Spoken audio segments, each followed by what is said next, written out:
Sometimes you just meet people and you feel like you already know them. 100%. I'm glad you feel that way too. I just literally had that experience. Like I got goosebumps. I was like, I feel like I know you. I know.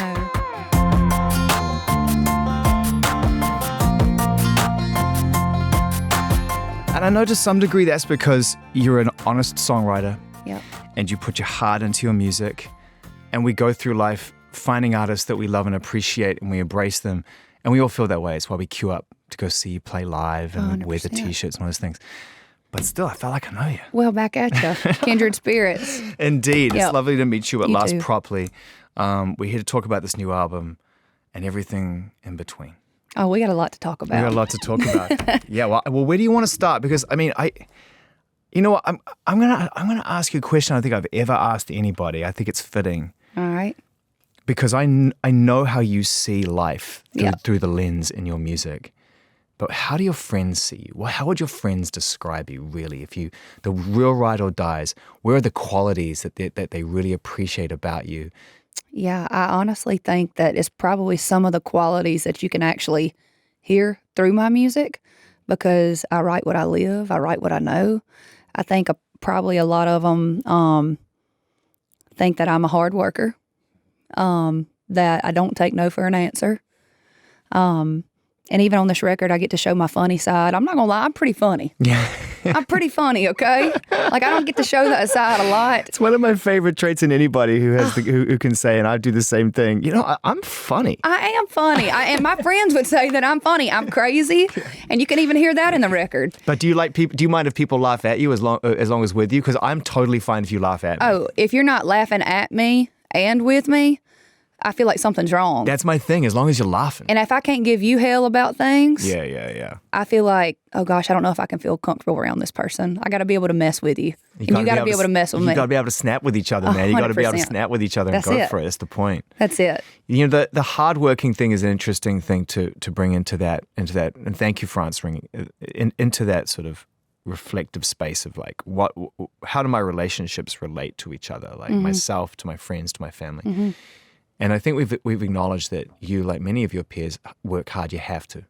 That's right. It's one of the most courageous things that you can do, just to back yourself in any walk of life.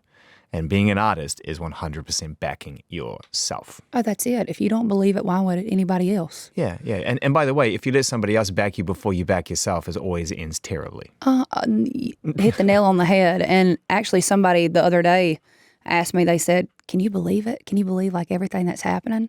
And I said, yeah, because I've always believed it. And sometimes, you know, it's not that you're like pretending to be something that you're not, but sometimes you kind of, even as a child, I had to pretend to be what I knew that I could always become. You got to put yourself there. You got to put yourself into the shoes of what you knew it is that you could always be. People sometimes refer to that as using your imagination, which is a fair observation. But I actually think sometimes it's about distraction. Mm-hmm. It's about finding an environment that you can believe anything is possible and that you have a place in, because the reality is the opposite. And that is a powerful manifestation tool. It is. It is. I don't know what I would have done as a child without songwriting. I mean, like that's what I would go play basketball and cheer and ride horses and do guitar lessons and this. Like I did everything.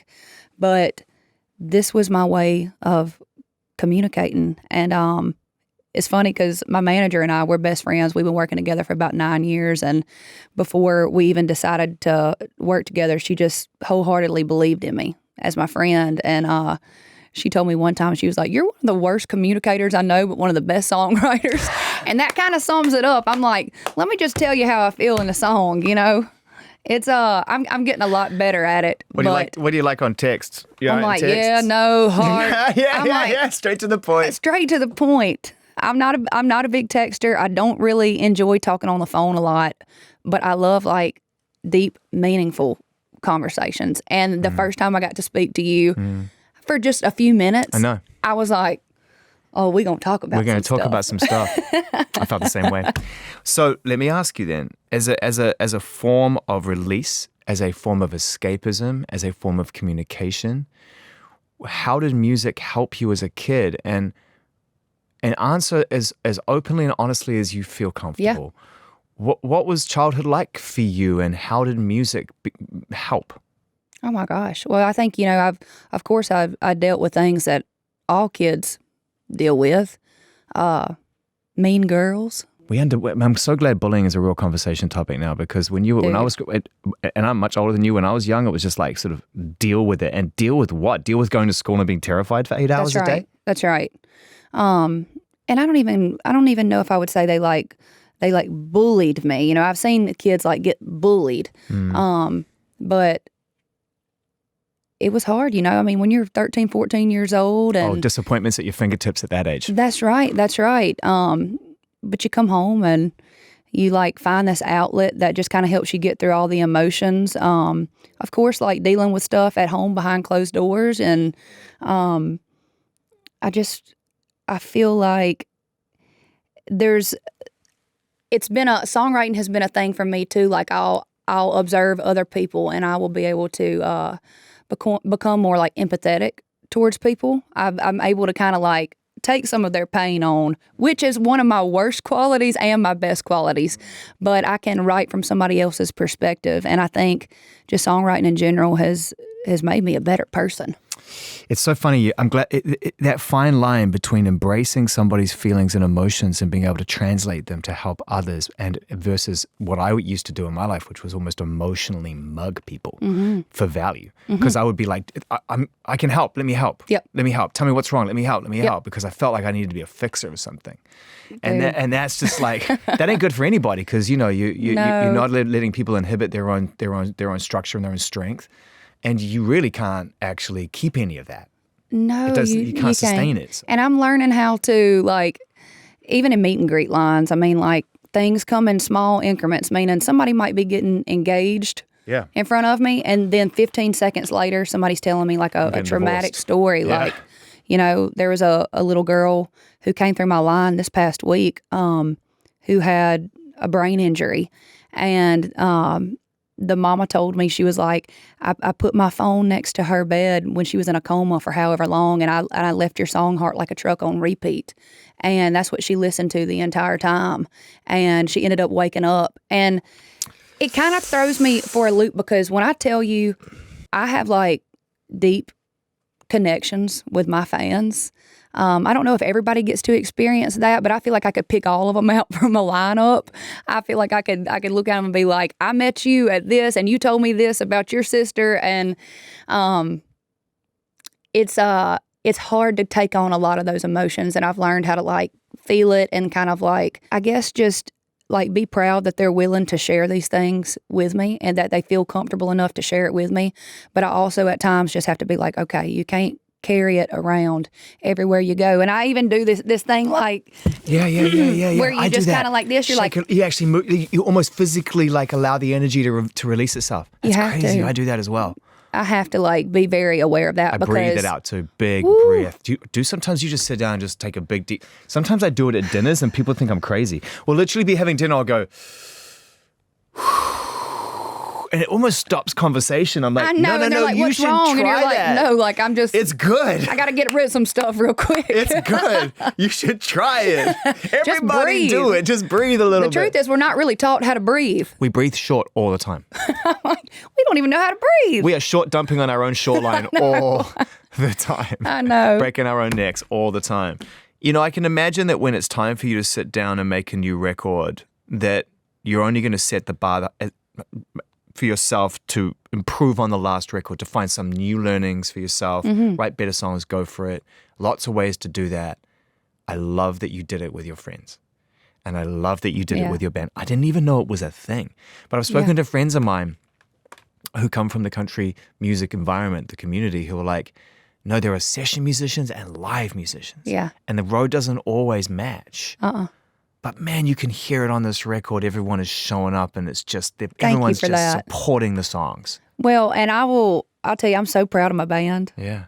These are the guys that not long ago we were riding around in a flatbed F450 truck with our equipment strapped down to the back. They're ride or die. They are ride or die. I mean, these guys are the ones that ate dirt with me. And I think it's really important to keep the people close that you ate dirt with. They know you. They know how bad you want it. They want it just as bad. They love you for you. They sacrifice so much to be out there on the road with you. And I mean, when you've played 1,000 shows together, the chemistry and just the unspoken language of playing has just got to be. I mean, I have to be careful here because I know how good this person is at walking in the room, hearing your direction and giving you what you want. They work their lifetime to get there, and they session for a reason. Oh, 100%. So taking nothing off that, but there is some magic too, and we even brought in some session players too with my band because we had double drums because I wanted that extra thump on this record, which I think we found. But every single one of my band members is influenced from something different. We got punk, funk, rock, blues, jazz, you name it. And you put this voice on top of anything and it's going to be country. You know what I'm saying? Like, let's just go ahead and talk about the elephant in the room. I love that. It's such a good observation because, you know, you are so wonderfully proud of where you're from and where you stand. And Yeah. I mean, you know, just Baton Rouge. That's you it. know, like there's Louisiana roots, and I feel like you can plant them anywhere, but you also acknowledge that, you know, Nashville and this home of country music and what it means to the world Yes. requires a real reverence. And I feel like the community loves you because you love the community. Well, thank you for saying that because that's how I feel. I don't know if everybody in this industry gets to feel like the genuine love and support that I feel. I mean, of course, you're going to have some people that like just hate you because other people love you. Yeah, right. Of course. Of course. But it's good adrenaline. It's a good adrenaline rush, that, isn't it? Yeah. It's a nice little endorphin kick when That's you right. can be the one in the bar who says, I don't get it. That's right. But no, I feel like there's so many people who want us to win and they don't even have a dog in the race, you know, like even publishing companies and that like they don't even have a songwriter on this record. They just like support us and love us and like genuinely mean it. And I think it's because I've spent 13 years in Nashville developing my relationships with people. I was going to ask you, for the people out there that are in a hurry, and trust me, if there's one thing we know about the world we live in right now, we've enabled ourselves to be in a hurry. So every generation growing up in it wants it quicker than the last generation attained it. And so for the people who are moving quick, what, alongside the relationship building, which is key page one material, have you learned in the journey? Because it didn't happen fast for you, but it's happening for the right reasons. So what did you learn was important, having been on the flatbed truck to the point where you're the entertainer of the year? It was always, you know, of course, even when I moved to Nashville, I was like, man, I'm going to get me a record deal and I'm going to like start playing shows and that's it. I'm going to be on the radio and like, we made it. And then I realized really quick that like, all right, that's not how it's going to be. And then I was 10 years into a 10-year town is what they say. And that term refers to, that's how long it kind of takes to get your feet. That's what they say. wet. And of course, just like you said, I mean, times are definitely changing. I remember me and Mandolin, my manager, last night we were talking about like, remember when we cracked 10,000 Instagram followers? And we were like, oh, we about to have a party. You know what I'm saying? Let's go. Like, and we didn't even buy them, you know? Yeah. And then We didn't even buy them. Like, take that. And I got to drop off of that. yeah. We didn't even buy them. It's brilliant. So we've realized that it has truly just been like brick by brick. And I think it's just been like coming up to like a roadblock because there's millions of them. And you just figure out, okay, what can I do to get around this roadblock? Do I go right? Do I go left? But always choosing to treat people right. And also, I mean, do what you think is right for you. And sometimes that does mean making people mad. Well, that's why it takes longer most of the time, is because you are willing to trust the inner voice. That's it. Right, I and cannot connected. wake up 30 years from now and not be proud of like how I handled things. And I've wanted it to be like lay that foundation brick by brick because I don't want to be a flash in the pan. I want to have longevity. I want to be able to. It's too late for that. You know? You can't be. It's way too late for that. Thank you. You know, that flash in the pan, both flash and pan are long gone. Okay. Okay. You know, we're in a different place now. All right, I'm going to say you said it. Oh, dude, I am in a very large chorus. The music has led you to this beautiful place in your life, and this album is the latest, and in my opinion, the greatest example of what you can do with your friends. So, what did you learn about yourself and as a writer making this record? Where did you go? I'm learning how to just trust myself. Not that I haven't trusted myself in the past, but I've also learned that go in different places. I mean, this year we've already toured Australia, UK, Europe, and I get to meet so many different types of people from all over. And the more I do that, the more I realize that we all actually have a lot more in common than you think. And I think I've learned to just to lean into those things and not be scared to stay true to myself, of course, stay true to my story and my roots, but not be scared to color outside of the lines. I don't want to play things safe. I don't think that you should. I think you should show that you're growing and changing. And I think for the most part with this record, we do kind of have that constant thing that has worked for us. Yeah. But I think we just leveled up. Oh yeah, you did. And also just even the aura around some of these songs, the way that you there's space in these songs, some of them are very direct and hit you where you want them to. Mm-hmm. Other ones I find quite ethereal in places, and there's a lot of space kind of moving throughout them. Yes. And I really appreciated that about listening to it. I think about a song even middle of it, which I love, which I know, obviously we've heard these chords before, but a million times. Nah, but it's I'm gonna up, I know I am. But that kind of thing, right? Look at you. I'm just put him in the band. Boys, you about to lose your job. No way, your boys are so good. But when you hear those chords, right, which is just such a lovely, the open strings are begging to be played. Everything is just very emotive. Just tell us a story about that song, because I love that song and I love those chords. You know what? This song,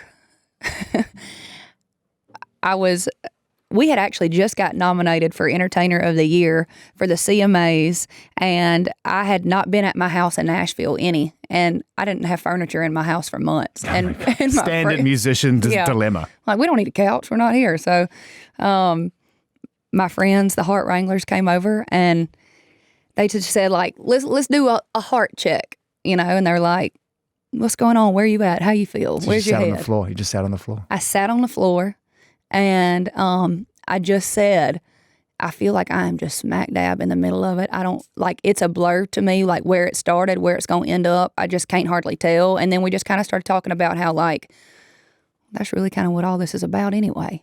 That's the beauty of it. That's the beauty of it. That's the beauty of it. It's exactly the same when you're on a flatbed truck. That's it. That's the beauty of it. You have no clue, and that naiveness and that just that hunger and drive just keeps you going. But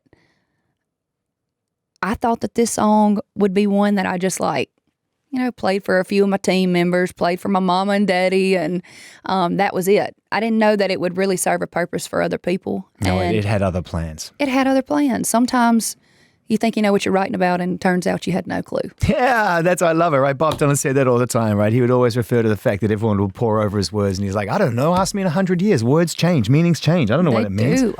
They do, and I'm very, very proud of this. And too, just the reason that we ended up wanting to name the record Whirlwind is because of moments like that, because I felt like my life was changing at 190 miles an hour. And I was just trying to keep one foot on the ground. But I think those 10 years of nothing happening for me prepared me for my life changing super fast. Without a question of a doubt. And the other thing is you can't actually plan it that way.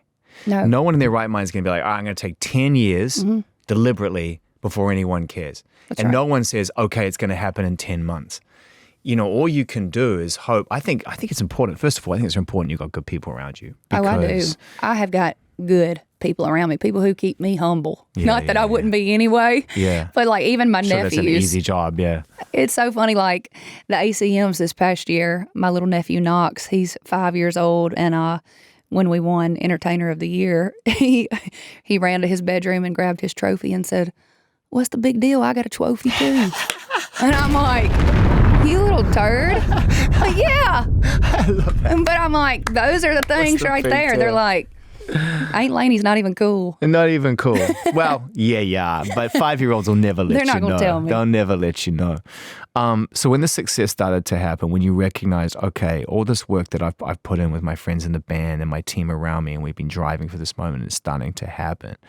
What surprised you about that feeling? Obviously, there's going to be nights where it's euphoric, and there's going to be moments when you feel like, wow, we achieved something, and the champagne's flowing, and it's a good night, right? Yeah. But were there feelings you had the next day or later on that surprised you, perspectives or different contexts? 100%. I mean, even when you think about when you were 16 and you're like, man, if I could just get a car. Man, if I could just get my license, if I could just get a boyfriend. If I could just, graduate college, if I could just get a song cut, if I could just get a publishing deal, if I could just get a record deal, if I could just get on a tour, if I could just have a #1 at radio, if I could just win an award. It's just like... It's beautiful. It goes on and on and on and on. What I realize is like that don't stop. And we've gotten here. And we've like showed up, and we have had a lot of wins in the past few years. Not from us even trying to be like, okay, this record is going to win some awards. What I've realized is like the journey don't end here just because like you've arrived. It's got to keep going. You got to keep telling the rest of the story. And so the story is just kind of writing itself as we go. Can I read you this quote? Go Last ahead. night I was watching No Direction Home. I'm in a very obsessive Bob Dylan phase. Like, kind of freaking out. Like, kind of watching his songwriting at 22 and just freaking the fuck out. Like, I'm just at home watching it with my wife, just going, I said to her, I'm amazed any of us are still here in this industry at all. Because it's like, the guy just kind of did it. Like, in 2 years, he just did it. Like, I'm surprised everyone just didn't cash up. But okay, so it says here, an artist has got to be careful never really to arrive at a place where he thinks he's at somewhere. You always have to realize that you're constantly in the state of becoming. What? And as long as you can stay in that realm, you'll sort of be all right. I'm going to need you to send me that. I will. It's so good. It's so true. It is so true. I never want to feel like, all right, we did it. We made it. What's it? I don't even know. I guess I kind of thought I did. And I'm like, what does that mean? We do such a good job of defining it. Like we go, all right, 1 billion streams. That's it. Boom. Right. Entertainer of the year. That's it. Boom. Right. Yeah. Oh, you just played SoFi. Boom. And all those things are great. And That's right. But they're just moments like everything else, right? They're just moments. I love that. This is, when I tell you, like, I'll be able to cancel my therapy session later because this is like doing the job, brother. Same. I love therapy. Isn't it best? It is. Everybody needs a little therapy. If you can afford it and you can make time for it and you can get out of your own way, I highly recommend you, if everyone listening, you just create a little space to fill it with some good things. That's right. Right, just clear a little space to Gotta fill it with take some care of good yourself. things. What was the song on this album, on these 14 brilliant songs that you felt cleared the space for you? What was the one that you felt like helped you release something that had been tucked away that even you weren't sure where to find? Ooh, that's hard. That's so hard. I mean, I'm not going to just give you the softball questions here. Like, I'll hit you with a hard one. I know. I feel like writing Whiskey Colored Crayon was a super, like, just an experience for me. I always go into a songwriting session and I'm like, okay, I want to learn something about myself. I want to learn something about other people, and I want to learn something about my co-writers, and I just want to feel like I've left here, even if this song never sees the light of day. I want to feel like I got something today, like I was fed. That song actually came from a word exercise that my co-writer did. And I'll probably be getting this wrong, but like every morning before he writes songs, he writes like a list of things. And like, say the first list that he wrote was things that I hate. And maybe it's lettuce or turnip greens or whiskey or whatever. And then he writes a list of random things, like things that you can use to create. And maybe it's a number 2 pencil. Maybe it's a colored crayon, a Sharpie, whatever. And he literally was mix and matching Oh my these God. words. This is crazy you're saying this. Yes. Because last night, back to Dylan, he goes to this cafe in London or in the UK when he's touring and everyone hates him because he's playing electric. He's playing Rolling Stone and stuff like that, like a Rolling Stone. And there's this cafe there and it's like, he's fascinated by it because it's like, we will take your animals, clean them, and curate, full curation. We sell cigarettes and alcohol. We also accept pets and siblings or something like that. There's a mad list on the side of the store. And so he's reading this list and he reads it in order and then he goes, and it was like, we buy and sell alcohol and cigarettes. He goes, we will curate your cigarettes, buy your alcohol, bathe your curation. No, we will bathe your pets, curate your cigarettes, and he just takes the whole list and rearranges it on camera until he gets it so good. He's laughing so hard. I got and chills. Then he's like, I just did it. And he just looked at the list. All of us would walk by and never even think twice. And he rearranged every single thing until it was like, sell back my cigarettes, curate my pets, bathe my conscience, do this thing. He took every word and made a song. I was like, oh, that's why you're that. Just in another stratosphere. Just took every single thing and rearranged it until he made it like a Dylan song. That is like, how do you insane. do that? So when you make these lists and you do that, yes, that's like a similar thing. You're like, okay, I took a number 2 pencil, yes, right, and I drew and I put a message in the Bible. And then I went and picked my lettuce out the garden. And he's like, Bible, pencil, lettuce, like. It's nuts. I love that. I do too. I'm geeking out right now.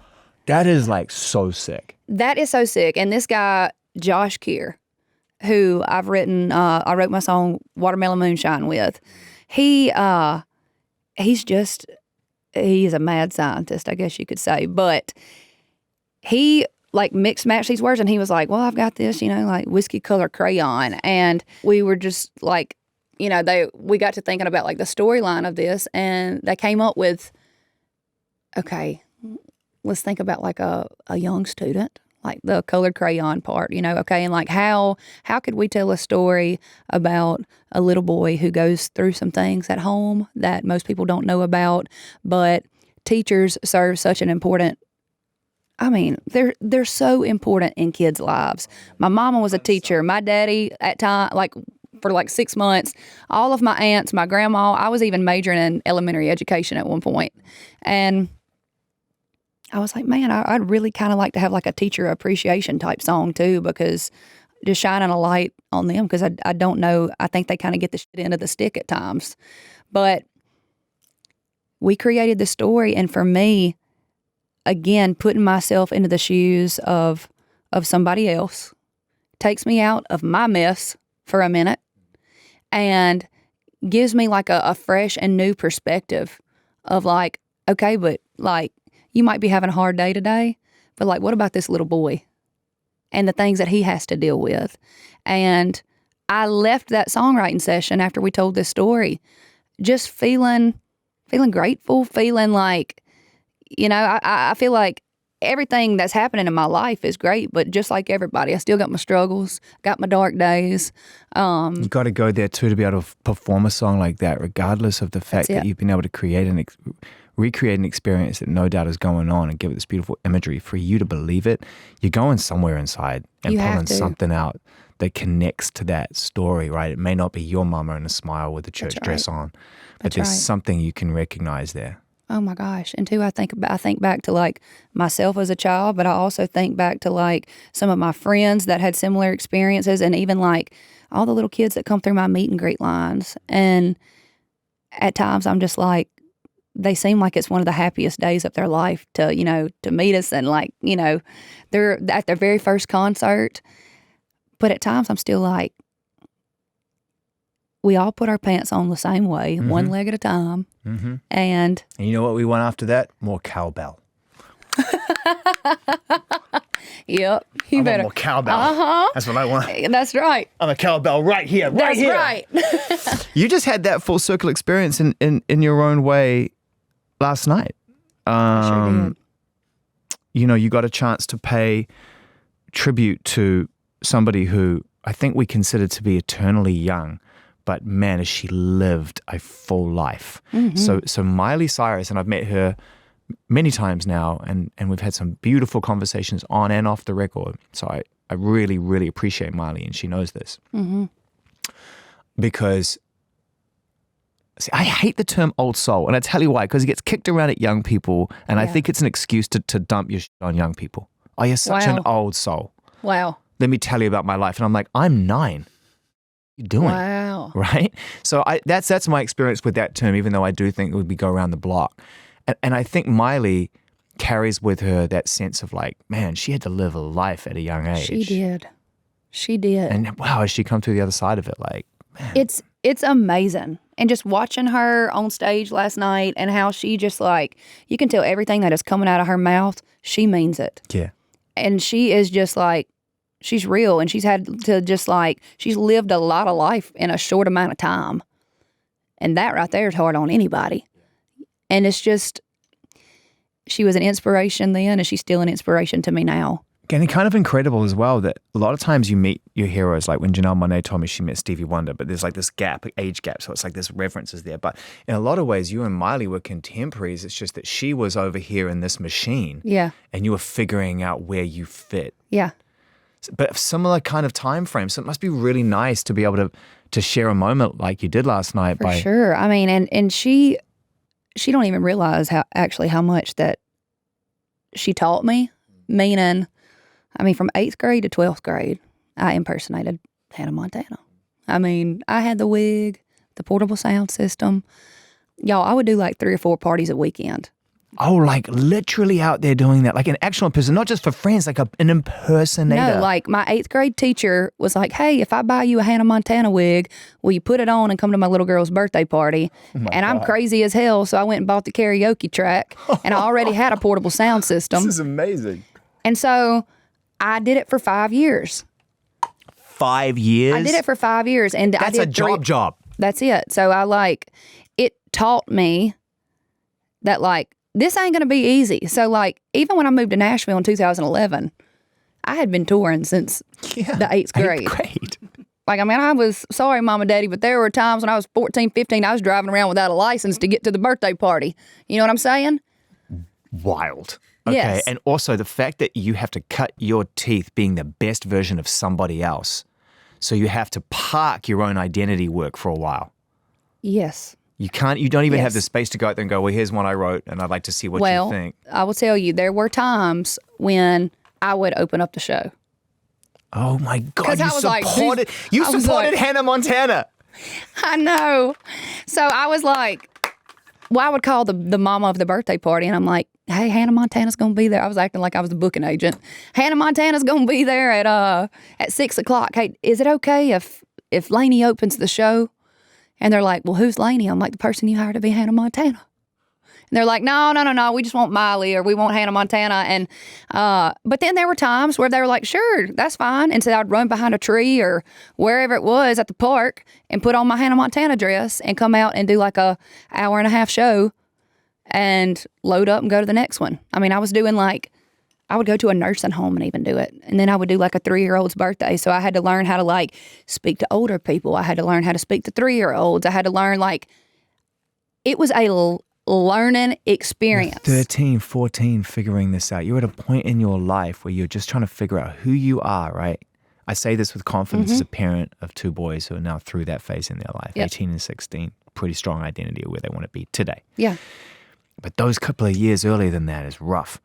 And you're out there like, okay. People made fun of me. Oh, dude. That's another reason why I'd come back home and I'd write a song. Like, if I had not been Hannah Montana and not been hurt by some of the things that people said to me or behind my back or whatever, like, I don't know if I would have been inspired to write as much music.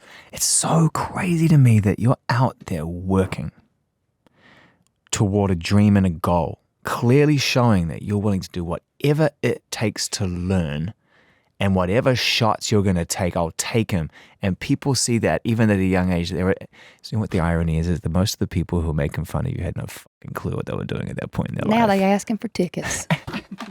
Now they asking for tickets. You know, I think it's okay to swear in front of you, right? We're already friends. You got to be able to sip the you juice every now and then, you know? Every now and then it tastes good. Just It does. I'm not going to lie to you. I mean. Every now and then you get to do it, right? You get to say, it's so important that we stop and acknowledge that because, you know, you took a real shot on yourself at a time when kids are just looking for validation from their peers. That's right. That is right. My whole life depends on whether I get invited to this party. Well, guess what? I'm playing your party. I know. I mean, the first time I did it, I was playing on a flatbed trailer.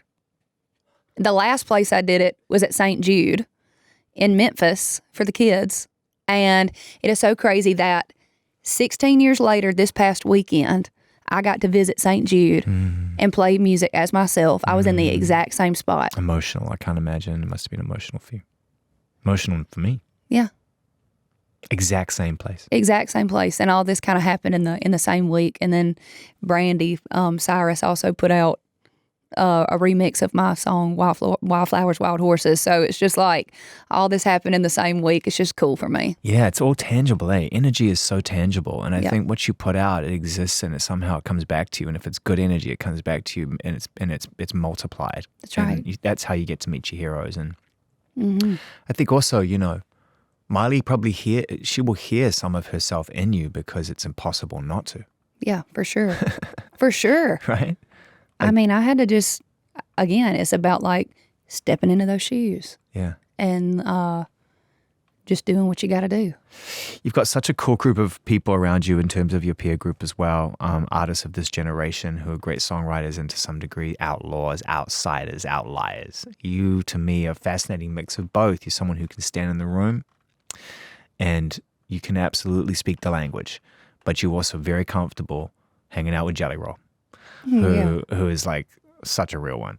Oh, he is. And his story's so crazy. And so it must be so nice to be able to have success, but also know that you can share it with people who are different and that's being celebrated. That is, look, my mom and daddy raised me to love people, love yourself, lift people up, encourage people. Not everybody has to look the same, act the same.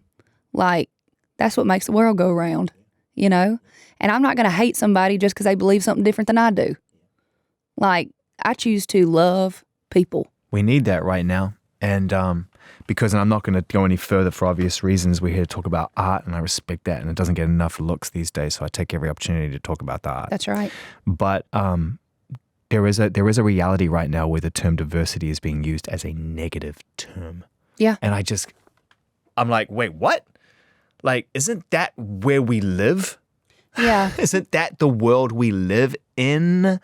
So the fact that you talk about love at all costs is really, it's important because I think love is being weaponized. Yeah. And I'm just like, at the end of the day, like, you love them, then I can't love you. Like, that's weaponizing love. It is so weird.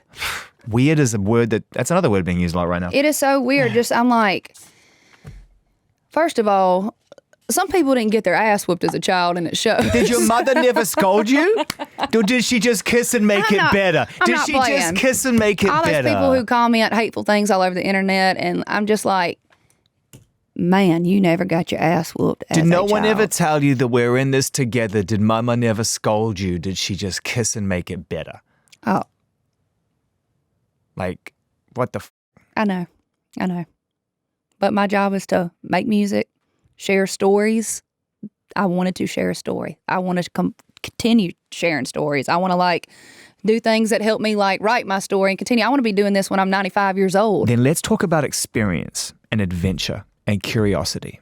Because often in conversation with people who start to achieve dreams, start to come true and whatnot, it can actually, with the best of intentions, narrow the field of curiosity because it's like, okay, I've got things, and this is, everyone goes through this, I got things I could lose. Yeah. I got work to do to hold on to things like lose, hold on, all these terms come in and they're not curious terms. Yeah. You can't hold on to something and be really curious, right? You're actually fearful. So to some degree. So let's talk about the capacity for adventure. And like, you're on top of a mountain right now, and it's a weird image, but it's true. But there are other mountains. So There are other mountains. So what's your capacity for curiosity, and where can this go? Where can you go? I'll tell you what, everything that like feels like scary has been so worth it. So worth it. You know, I mean, my daddy and mama got me a horse when I was 9 years old. And they put me on him. He had never been ridden before. He was just a 2-year-old quarter horse. And he would like start bucking and acting crazy and whatever. And I just like vividly remember my parents being like, hold on, you better hold on. I was crying. I'm like, put me down. Like, I want to get down. And I think back to moments like that in my childhood when I feel like I'm about to get bucked off. But eventually he became the best horse I will ever have. He's almost 30 years old now. What's his name? Tex. And I think I just rode him probably for the last time in November because he's getting old. And but yeah, sometimes the scariest things are the best things. That's what I've realized. So I'm going to continue doing things that are scary. And that comes with stress. That comes with anxiety. Yeah, it does. It does. And that's, man, cortisol is so fascinating, right? Like, it just flows through us at all times, and we have to do things to keep it at a low level. Otherwise, it's such a motivating factor. It's such a trigger of like, you can do it, step up. And sometimes you need that to get it done. That's right. How good are you at turning it down when it's over? I'm getting better. I will tell you, even just after shows for me, it takes me hours to come down. If we get off the stage at 11 o'clock at night, I'll lay there till 2 or 3 in the morning. Yeah, that's pretty standard, I think. Yep, 2 or 3, just because I don't know. It's like my mind is still going all over the place, and it's just that adrenaline, I guess. But I'm learning how, like, when I'm off, like just trying to be like really off, I'm learning how to. Can you sit with yourself? Okay. Yeah, I try to like do my prayer time, do my devotionals, listen to like podcasts, anything that I possibly can do just to like, just center myself, get grounded and focused. And that way I can cancel out the other noise because there's a lot of racket. It's thrashy. It is. It's a thrashy world right now. And especially, like you say, if the highest point of your day is performing in front of tens of thousands of people under very bright lights in rooms that echo with sound systems that are loud to reach the people and to be immersive, and the energy, a lot of love is coming your way. Heady combination, beautiful chemistry, man, addictive. Why would you want to do anything else? But you're right. It's like you got to find that space where, and yeah, devotional is a beautiful way to put it. I totally sit in my thoughts. And I guess to some degree I could refer to that as prayer, 100%. Yeah. I sit in my thoughts, I reflect, I project sometimes what I'm looking for in the hope that something, the universe or someone or something hears it. That's right. When is that at its most powerful for you? When do you really feel heard in that environment when you're sitting in your thoughts looking for when I'm at my guidance? house in Nashville with nobody there, you can't hear a thing. I'm out in the country. You can hear my dog snorting next to me. I got a little French bulldog, and that's about it. But when I'm alone, like really alone, and I don't have that time enough, but I will, and I try to just like force it, even if that means I'm in the back of the bus, you know. Just it even takes me a minute to get there, even if I am trying to pray. You know, it's like sometimes my mind is still just going 190 miles an hour, and it's going to take me 10 minutes to even like actually say a prayer and mean it. And you know what I'm saying? Like, it's hard. It's hard for me because I'm pretty ADD, you know? Yeah, listen, I'm OCD, ADD, man. I mean, it's like I'm OCDJ and I'm ADDJ. You know, as a guy I knew once wrote a song which had a really good chorus that went, I am OCD and you are ADD. It's a really good song. That's me. I need to cover that one. It's a really, really good song. It's funny though how we, as we get older, we acknowledge some of these wirings, some of these unique wirings. And I can't honestly say I don't do what I love to do without that. Like, it drives me into the curiosity of conversation and Yeah. and wanting to get to know people and what drives the artistic spirit. And if I didn't have the things that at times have driven me crazy, I wouldn't necessarily have the appetite to do the things that I love.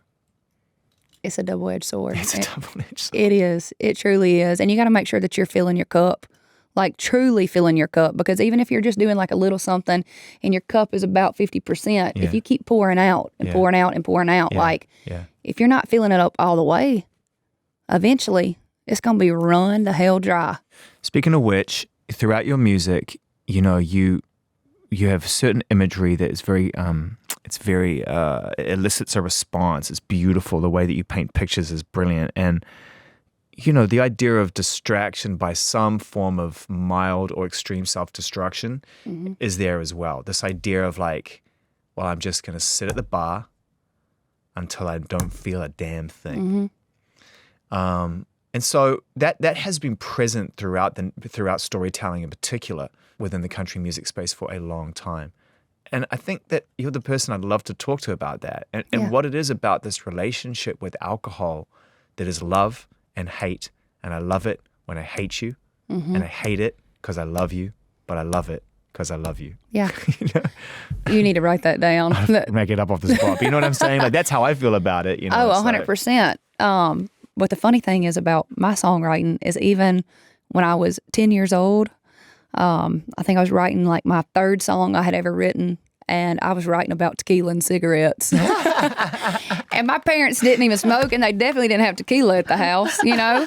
They were like, how do you even know what tequila is? I'm like, I don't. It just sounded good. It rolled off the tongue. It rolled off the tongue. But something must have got in you that understood that it's a medicine. Yes. That really shouldn't be prescribed when it's most needed. Well, yeah. And, you know, my, like, alcoholism has ran in my family. And so, like, that's why there was not drinks at my house growing up. Like, my parents tried to steer clear of it because they knew that their family members had, like, struggled with it. And they're like, over my dead body, will I have the same problem? That is incredible parenting, by the way. I know.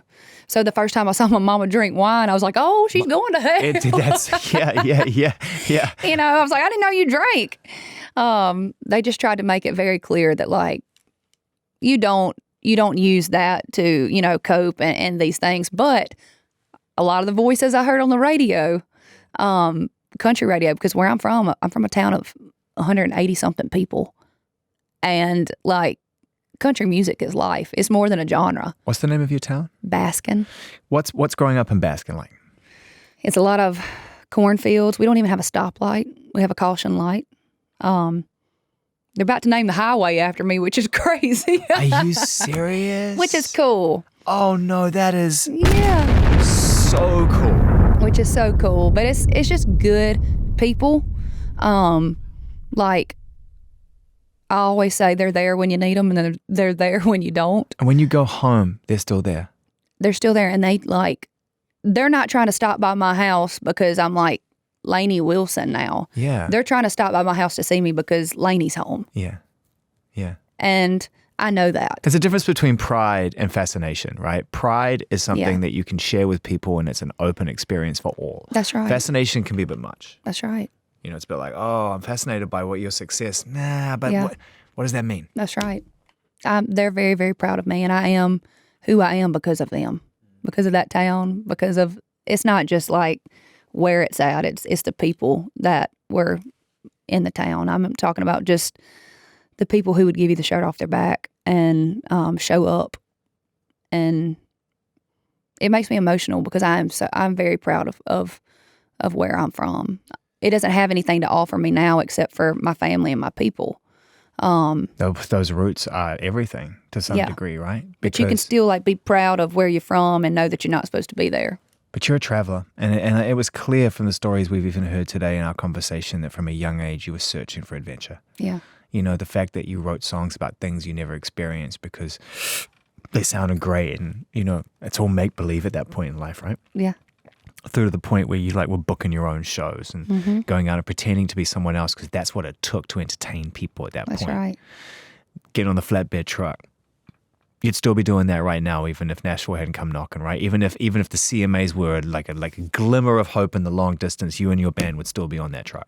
Oh, we would. I don't know any better. I don't know any different. I knew that like I was going to chase this thing no matter what. Even if still nothing was happening, I'd still be chasing it. I didn't know exactly what it was going to look like. And I had a feeling at a very early age that like I was going to be in this industry. I was like going to tell stories. I got bit by the storytelling bug from like my parents sitting around the kitchen table and telling stories from their childhood about an alligator or this or whatever it was. And me and my sister would be like, tell us that story again. And every single time we would hear it, it's like I would hear something new about it that I didn't before. I'd laugh in a certain place that I didn't the time before. And I just loved storytelling. That's the Bob Dylan thing where you're taking the meaning of the words and reversing it. Like, oh, there's a part of the story I didn't even realize I actually found funnier than the last part of the story. Yes. See, that's in between the spaces that great songwriters live. Mm-hmm. In between the things that seem obvious to us because we're just trying to move through the matrix, you see things that are just different. That's why you can write a song like Whirlwind. It's not a normal love song. Mm-mm. I can't write a normal love song. Yeah. I can't. They're really hard too, by the way. I mean, to just say I love you in a song, I mean, that's why Billy and Phineas just to me, the moment that I heard I love you, that song is just like, I don't want to, but I still do. Like, I know. You're like, how did you, where'd that come from? Like crazy. I mean, I love you has been said in a million different ways, Right. and we're all just trying to find ways to say it different. But I don't think I'll ever be the love song writer that's like super mushy gushy. Yeah. So what is Whirlwind then? What are you saying? I finally found a guy that kind of gives me a run for my money, and he's my biggest cheerleader. He's just a good person, and he knows how important like chasing down a dream is, because even when he was a little boy, football was his life. Oh, and you want to know how competitive that is? I asked a professional baseball player once what the percentage of people that go from the kids who all want to play sports because that's what you do through to actually making money of it in the professional leagues. It's like 0.0001. I know. 2%, something crazy like that. And he did it, and he tried out for the Steelers and made the team, and like so he like achieved what he set out to do. And so he knows. We met at a time where he was still playing with them, but then it all kind of like changed. So it was weird. It was like his life was changing as my life was changing, and we were kind of going different, directions. What a great test. Yeah, it was wild. You would think that somebody couldn't handle that. No, it's a great test. And that's what great relationships are, is to realize you can pass the tests that life give to you, and it's better when you figure out the answer together. That's right. Like what it is. That's right. So, yeah, life for us is a whirlwind. I mean, it's not normal. We don't get to see each other as often as some couples do, but we also know that that what we have is very special. And so, yeah, for the most part, it's hard, but it's easy. I'm happy for you. Thank you. When you find someone in your life that like I said, just it's worth sticking it out for, it simplifies things in such an amazing way. Because they'll be there for the moments when you're celebrating together, but they'll also be there to help each other out when it gets rough. Yes, and I have a lot of people in my life like that. Yeah. I do, thank God.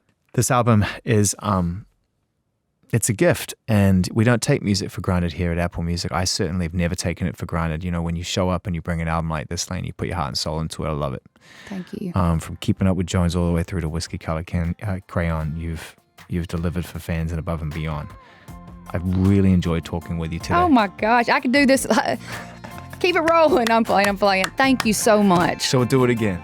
100%. All right, my friend. Thank you. Thank you.